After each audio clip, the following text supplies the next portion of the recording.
me something, guys. Have you ever heard that Fufaji got offended because he missed the evening snack as he was in affair which floor it was being served at? Or your sister missed attending to a few of your friends as she was not aware that they've already arrived at the venue? Don't know about you guys, but mine was definitely a big headache. Weddings in India are actually a big fat affair with almost everyone having lots of expectations from the host, who themselves are already bulldozed by never ending things to manage, and thus bound to forget a thing or two here and there. Hello, everyone. I'm Nupur Kaudan. I'm back with another exciting story of two budding entrepreneurs who prefer to call them couplepreneurs, who thought, let's try to solve this problem with technology after being a victim to this on their own wedding. Please welcome with me Miss Rishika and Mr. Navam, the couple behind WedHaven. Hello, guys. How have you been? Hello. Hi, everyone. We are good. Thank you. How are you doing? All well, yeah. Thank you. And glad to have you with us today. Likewise, our pleasure. Perfect. So for those who don't know you yet, why don't we begin by getting to knowing you more? Maybe Navam would like to take a lead. Yeah, sure. So I'm not exactly the most interesting person in the world. So I've been born and brought up in Delhi, and I'm a techie at heart. I spend a lot of my time learning technology, doing stuff with that. And personally, I really enjoy OTT shows. They're all the hit nowadays, but I've been watching them for a while. The most recent one, Harshad, was actually quite nice. I really enjoyed that. Apart from that, the most fun thing I've probably ever done in my life is I did CrossFit for 4 years. So that was a lot of fun. So if you want to talk weights, you can always come talk to me. Definitely, because I personally enjoy and have heard a lot about CrossFit. So maybe offline we can have a chat for sure. Definitely. What about you, Rishika? Why don't you tell us something about yourself as well? Sure. So I'm an engineer at heart and I love solving problems and challenges. I was basically born and brought up in Agra, where I went to an all-girls convent school, which I loved, by the way, but he somehow makes fun of me for it. Other than that, I really love computer science. So it was during middle school that we were introduced to the subject, and I simply fell in love with that. And it was during 6th grade, actually, that I decided I wanted to pursue my career in computer science as well. Other than that, I love traveling. Costa Rica is my absolute favorite place in the world. And I'm a big Disney fan. Olaf is my all-time favorite character. Okay. And what about cooking? I hate it. Me too. So guys, that's an interesting pair. I'm sure on the cooking end, I am totally with you, Rishika. And an interesting pair, a techie, a studious person, a combination of traveler, health freak. I think we'll get to know more about you, and it's going to get more interesting as we go further. So guys, before we try to know about WedHaven and the story behind it, why don't we start with your story first? You guys started off as two strangers, then went on to become a couple, and now you're a couplepreneur. So tell us something about how did it all begin? Sure. So, as I had mentioned, I already had my heart set on computer science ever since my middle school. So I came to Noida to pursue my engineering. And that's where I met him, actually, in a computer science lab, to be honest. And since then, we soon became friends, started working on a lot of fun projects together, started hanging out. And that's what took us to the next step in our journey. We went on to pursue a master's in computer science, followed by a job in Silicon Valley. And it's all been great so far. Yeah. And then, we got married and everything while we were at job. So after completing about 5 years over there, we had this thinking again, we always wanted to do something of our own. But back in our college days, we decided, let's get the experience first. Let's go out there and, be in the industry. Let's build something. Right. So that's what we ended up doing. And after 5 years, we were like, it's a great time now in our life to, jump back into our dreams and, see if we can actually make it a reality. So that's how we went from being a couple to couplepreneur. And then, we took it forward that way. Yeah. That's nice. And I think it is like you just mentioned that you guys thought through it and decided that, let's go through some experience in the corporate world before getting into this. So that's really sounds good because I keep on hearing a lot of these things nowadays that people or group of friends just discussing about a startup and suddenly they think that, okay, let's just quit our job and go and get into it. Not realizing that it's not all that easy once you get into it. So guys, tell us something more about your stint in the Silicon Valley. I'm sure like me, the viewers are a little bit curious over there. Sure. So it all started at a career fair during our college in US, and we were looking for internships, and we came across a company called Chegg, which luckily for us soon converted into a full-time role as well. It was a really small company back then, but now it's a leading company in the edtech space. So being a relatively of a smaller size when we joined it, it gave us ample opportunities to learn and grow, both professionally as well as personally. We did pretty much everything from front end to back end to networking, operations, analysis. You name one thing that is required for a tech company, and we pretty much learned it all. Yeah, and just a fun fact over there. So she got her full-time conversion while we were at internship, and I got mine 1 month after pursuing my boss saying, "Hey, you need to give me a full-time role so that I can stay with Rishika." So I had to pursue the job as much as I had to pursue her. So yeah. That's interesting. And I think this platform or this organization definitely gave you that cushion, or I should say, that sandbox wherein even if you're falling or faltering on something, you do not hurt yourself, indeed learn something in a more constructive manner. So good. That's nice to know that you landed up at such an organization. So guys, you were already living your great American dream, which is still a dream for a lot of Indians, if I have to put it that way. So it really needs a very strong motivation to leap back that dreamland of Silicon Valley and move back to India. So what exactly was your motivation? Was it the passion for entrepreneurship, or it was something that you were just keen on solving problems and you just jumped the wagon in that case? Yeah, so you're right in saying, Silicon Valley is a great place. Not only did we learn a lot over there, you're always exposed to great people. All the founders and all the big tech companies. And it's not just technology, it's, how you market, how you business. You learn a lot. There's a lot of seminars and everything going on all year round, right? And you meet a lot of interesting people. You could run into the CEO of like Airbnb at a cafe. That happened to us. And even at our job as well, we built some great connections and great friends for life, whom we are still in touch with and we consult with on a daily, regular basis as well. Yeah. So Nice. it is correct to say that, it is a great place. It's very hard to leave. Yeah. Right? And it certainly wasn't an easy decision. It took months of contemplation amongst us, with our close ones and everyone. Yeah. And if we are looking for like one of the reasons we felt was we just felt like we were at a good place in our life where, we had a nice 5 years plus experience under our belt, and we also had experienced, in our sense, we had experienced working with so many different people from different aspects. We felt ready that we can jump in and, take up this role of trying to build a company out of it. Right. So it just felt like a good time. Right.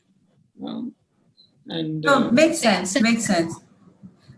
And I would say that it's good that you guys got so much of exposure, got to see so many facets of the corporate career, or I would say the corporate life. And I'm sure it would be proving to be one of the building blocks in your current journey. So moving back from a comfortable lifestyle to a new journey filled with challenges, wasn't there any resistance from your family? I should say your respected families, or were they pretty supportive of this whole idea? Definitely. Yeah, of course, there was resistance because, no parent wants their children to risk their well-settled lives. We had a good paycheck, we had a good lifestyle, we had a good job. So everything was just very comfortable. And of course, our parents didn't want us to risk all of that. So they were resistant at the beginning for sure. But, we started talking to them. We started throwing out our ideas at them, discussing with them, keeping in touch with them a lot more often. And, soon they started seeing our side of the story as well. And soon from resistance, they converted into our, strong pillars and our strong support system.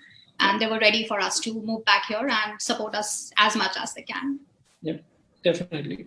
And frankly speaking, for anyone, family is the thing that will be, the most supportive as well as the most resistive to these kind of changes, right? I So, agree. yeah. Apart from that, everyone else was, well, a lot of them were funny. Some of them were like, "Oh, did you get fired? Trump ne nikal diya kya?" and whatnot kind of comments were coming. But those are all fun. It's the family that matters in the end. Yeah. No, I totally agree. In an Indian setup, or I would say even otherwise, if you are living a good, lavish life and suddenly you call it quit and come back, the first thing everybody is going to ask is, did you get fired? Even not that, did you quit? So that's something very common. And I think so it would be safe and right to say that for you guys, your pillars of strength have been your parents. Even though they were resistant initially, but then eventually that gave into your desire of starting off with something of your own. So Yeah. let's come to WedHaven. Why WedHaven? Out of multitude of problems one can look into, tell us something more about it. Sure. So, most startup ideas arise out of one facing the problem themselves. And this too started with our own story. Yeah. It all began at our wedding back in 2014. And, Navam's best friends missed our barat. Okay. Because there were other weddings that day in the city, and apparently they went to the wrong one. Yeah, so we quite recently found out from another person with them, hey, these guys were dancing in a different barat. So it was like, it took them a while to realize it's not the right barat. Then they ran back to the venue and figured things out. But it's quite a funny incident. I hold over them, probably for the rest of their lives. Yeah. So, sometime later at another friend's destination wedding that we went to, due to some confusion about the driver, we were stranded at the airport for a couple of hours because apparently he was supposed to come pick us up first and then another passenger, and some chaos happened there. Then finally we managed to reach the resort, and we found out that there had been some room swapping. Our room had been given to someone else. So the functions had already began, but we still kept waiting at the reception for another hour and a half or so. Then finally we managed to get our room. We dressed up, went to the ceremony, and another ceremony was happening very soon, another half an hour or so. So we just decided to take a quick nap because we were really tired after a long journey. But we just couldn't because the hotel staff kept knocking our door, ringing phone bells about high tea beginning, lunch ending, and such things on and on. Yeah. And being engineers, we were like, these things are so easily automatable in today's day and age. Yeah. And several such scenarios we faced as guests, as hosts, in our friends' weddings, relatives' weddings.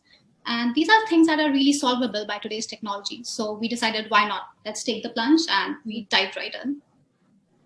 That's nice. And I would say I can so very well relate to it because my wedding, there were so many things which were going haywire. My sister's wedding, my friend's wedding, just like you mentioned. So I'm sure. And I think I won't steal the thunder as we move further. We'll definitely like to know more. So tell us, guys, about your individual roles at the organization. So understood about WedHaven. And trust me when I say this, really glad you looked into it. So how are you guys organized as far as your organization is concerned? So, in a manner of speaking, she's the brain and the heart of this operation, right? And I'm more of a supportive personality over here. No, he's truly the backbone on which it's all laid. Yeah, thank you so much. So, but if we go into the specifics, right? I'm there taking care of the technology aspect, and she's taking care of the finance and the marketing and the business aspect of it, which involves a lot of talking to third-party folks, talking for partnerships, talking to customers, and everything like that. Combined, we kind of take the decision on where the company is going as a whole, like what the vision is, what is our roadmap. That's what we're deciding upon, right? And apart from that, we have a few wonderful people we work with, right? So do you want to? Sure, yeah. We strongly believe in finding the right people while building up something because, that's like the basic structure on which everything is laid out eventually. So we did struggle a lot in finding the correct folks for our team. It took months of efforts in interviewing several people, but eventually we found great folks. Kasturika, she's our lead designer. Yeah. And she doesn't just stick to design. She gives us product ideas, gives us feedback, comes up with her own ideas. And Gaurav, he's our lead developer, gives us all technological suggestions. We should pursue this framework, or we should go with this tech stack. And, both of them are really great folks who come up with their own ideas and give us suggestions whenever, if we are going a little amiss or things like that. And they own the product as much as we do, which is the wonderful part about it, because they don't just do the work we tell them to do. They're coming in with their own feedback, which has actually been very helpful for us. Right? It gives us confidence in their abilities and their ability to think of this product as their own, and it also helps us move forward with other ideas and decisions. So it's a fun group of. And as of lately, we have a small marketing firm also whom we work with, and they are also very proactive in trying out various avenues for increasing our reach, increasing our brand awareness. That's nice, because startups aren't easy. And if you've already managed to have a close-knit team, and as you rightly mentioned, they own the product or they own the responsibilities, I think that's already half battle won, because to have somebody who is sharing your baby just like their own, that's really commendable. So guys, tell us something more about the entire hustle you went through to narrow down onto the live services for your app before going live, if I have to put it that way. Yeah. So when we began, we only had an idea, right? We ran into a bunch of problems. We were like, hey, these are problems. We think we can solve them, but we still wanted to validate, right? So as just about anyone else, you go to your family, you go to your close friends and your close circle, right? And you discuss the idea, you pitch it out there and see what people think. We got some good feedback from there. There was definitely room for improvement in the idea that we originally had, which we started taking and collecting. Soon after that, actually, what we started doing was we started working on a survey. And it was a very simple survey. It wasn't very complicated. It was like, hey, it's about Indian weddings, what's working, what's not working, and what kind of technology have you been using, if any, right? Kind of very simple 3-point survey. And we started floating it around into a much larger circle, right? While all this was happening, what we were also doing was essentially we were doing market research, competitor analysis, and all the nice MBA, stuff that people like to talk about. How is the market? Does it make sense to go into it? Are there too many people in it? And if there are other people, what can we do to one-up them, right? Kind of that kind of analysis. So that was the initial research phase for us. And it took time, frankly speaking. Like, it wasn't like something that was done in 15 days. It took a good part of, I think, 2 to 3 months just to get that detail. Once we had all that information, putting together a roadmap was actually quite simple. Because you got feedback from people telling, hey, these are the X number of things that don't work. Then you go look at it and you're like, hey, so these 10 things we can do almost immediately. Then the next 10 things need some time and things. So we started creating a roadmap out of it, right? And that roadmap is also the one we still use. We modify it from time to time, but that's the basic outline stays the same. And I think the next big hustle that we went through was hiring the folks. That, like we talked about, hiring the right people is a challenge, and it's worth spending that time. So we probably spent another 2 months looking for these, Costa Rica and Gaurav as our initial team. And that was the beginning of WedHaven. Like, once we had the team together, we started putting the product together and launched an MVP and all.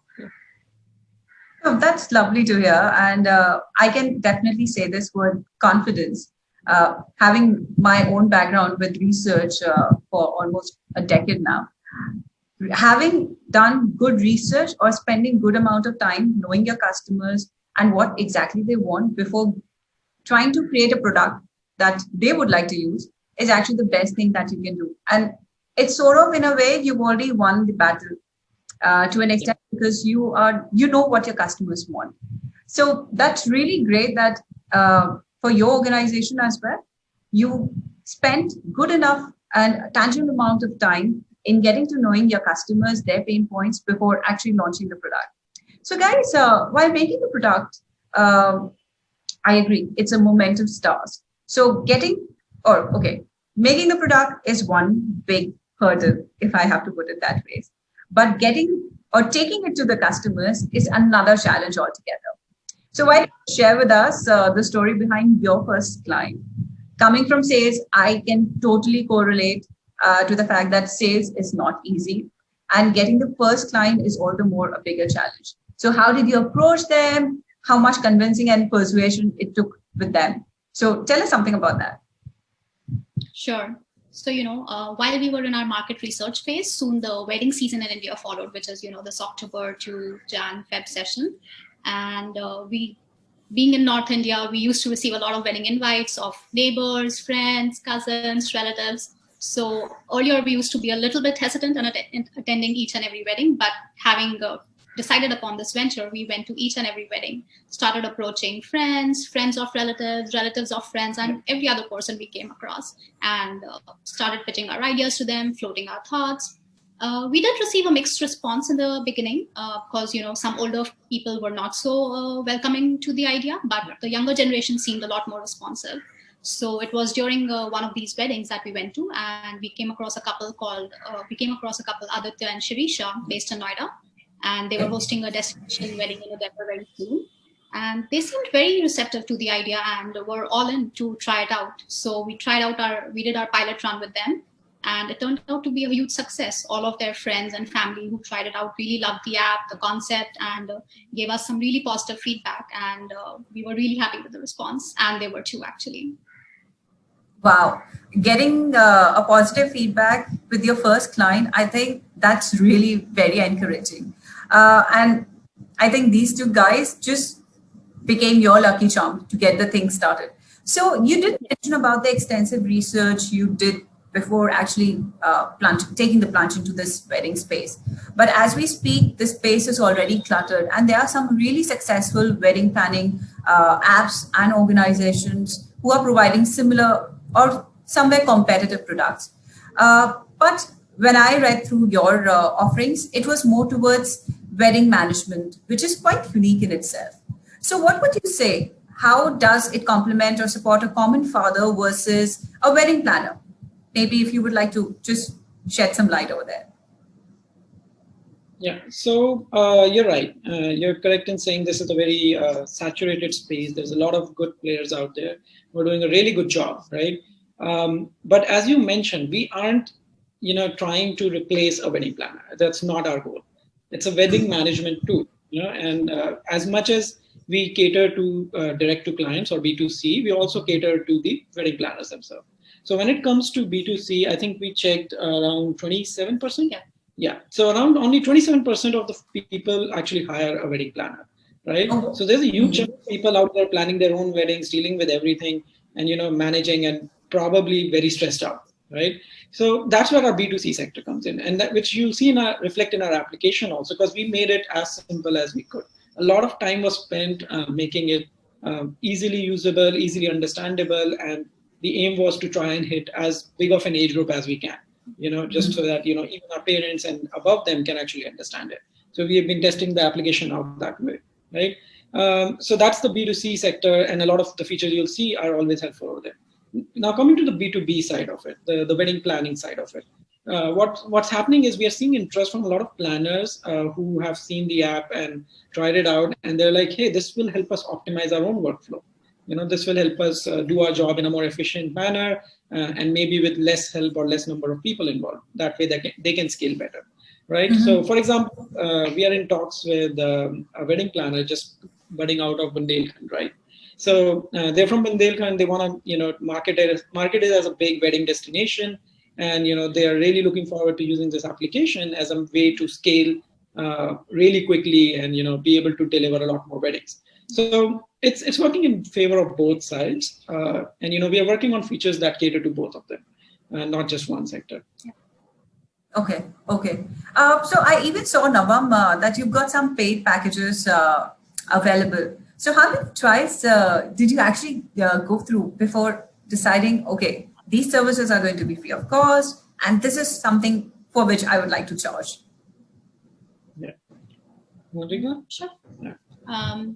So we've always had a freemium model in mind, that is, where we'll offer certain features for free, because ultimately our goal is to make everyone happy.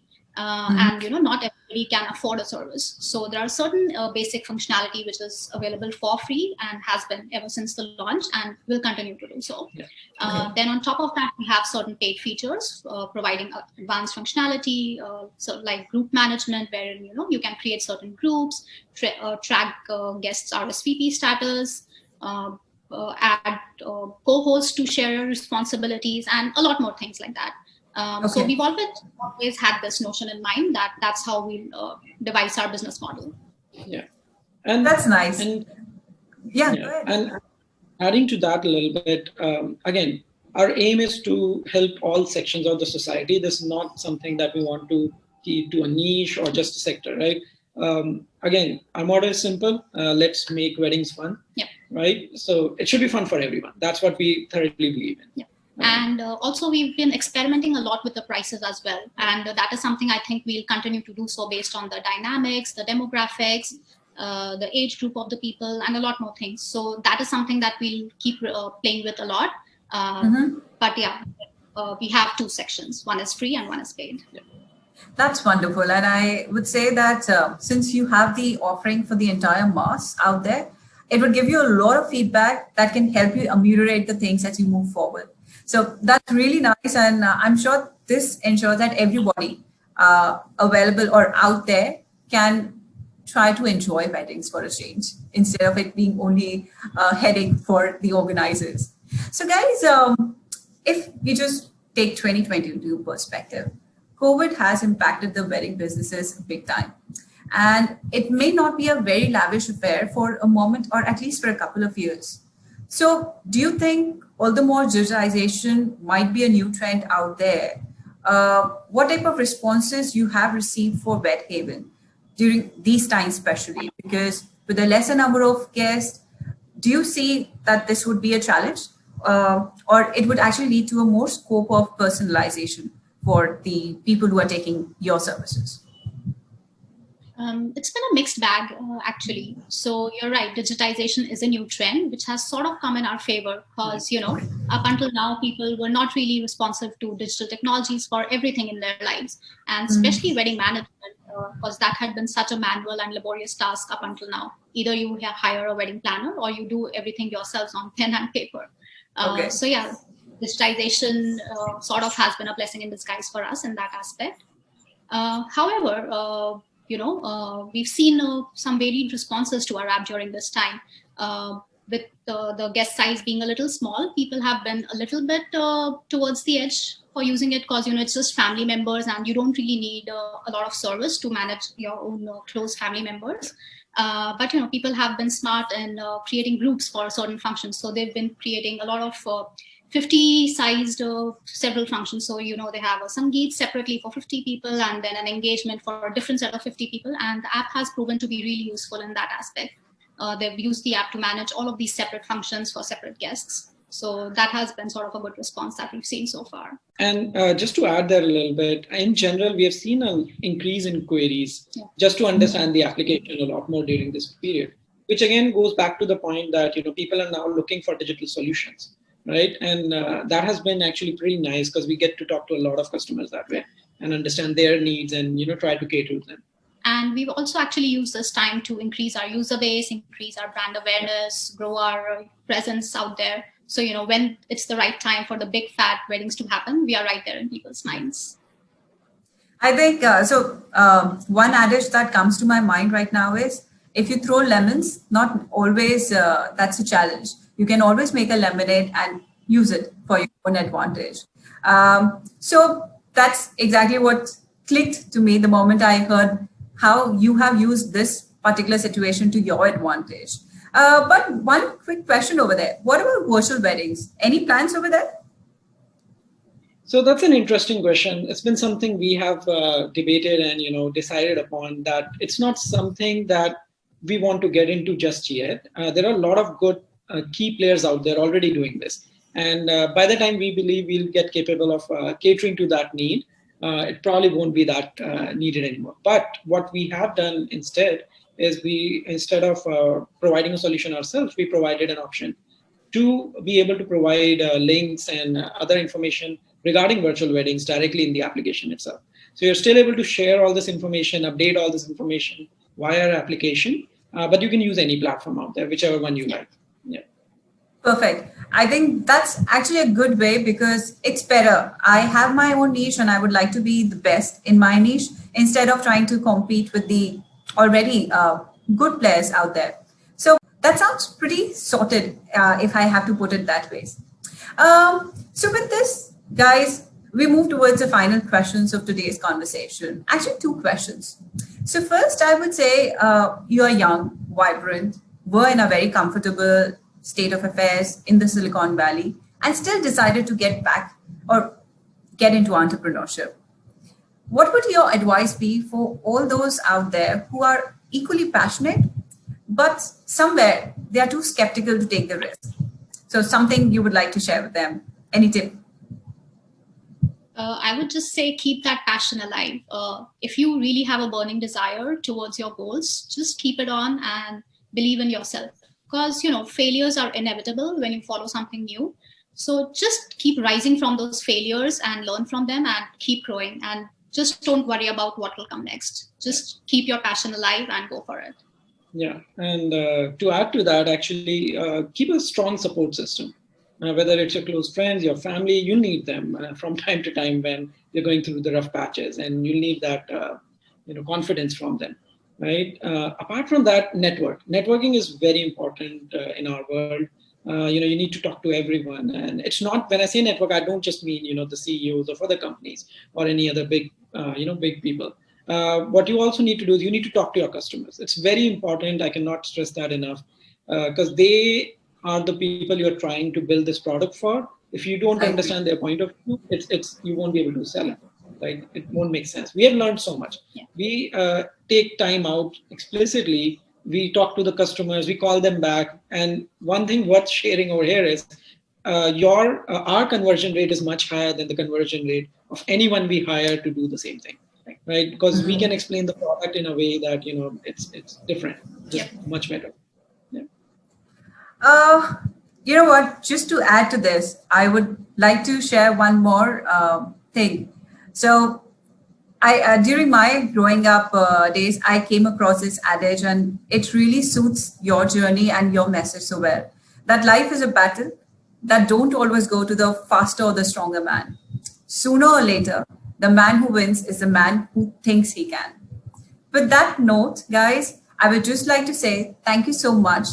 It was really lovely having this conversation with you. And with this, we come to another end of another interesting story.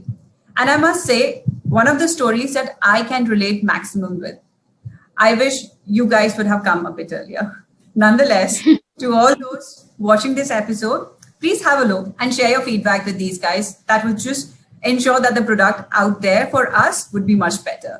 And at the face of it, looks like an amazing concept. And you never know, it might be just what we all need to make our weddings much better. Not my wedding, but maybe someone in our wedding.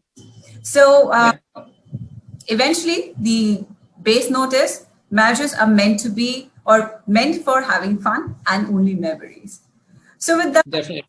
Thank you again. Thank you for being with us and really wish you all the best for your future endeavors. Thank you so much. And thank you so much for having us as well. Yeah. And if at any point anyone has any question, anything to discuss, wedding related or not, business related or not, even CrossFit related, you can always reach out to us, and all our information is on the website. Yeah. So feel free to do that anytime.